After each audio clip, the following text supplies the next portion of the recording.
All right, here I have some meaty baby back ribs. I'm going to see, will it marinate? Let's do this. So I have a dry rub. I'm just adding water to it, and I'm going to try using it as a marinade. All the years barbecuing and working in a meat shop, I've never heard of people just taking the spice or rub that they enjoy, adding water to it, and then using it as a marinade. So I'm going to see if it works. Got Caribbean jerk. I got some black nugget. This is the Caribbean jerk. Let me tell you what, it works. Got a nice bark on there.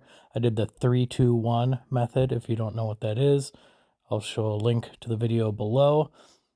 Man, these ribs were perfect. The spice penetrated all the way through. Yeah, So if you don't like to do the dry rub, or if you want it kind of easier, just add some water, throw it in a bag or baggie or Ziploc it. It works. I was really impressed. I'll be doing this from now on. Talk to you later. Thanks for watching.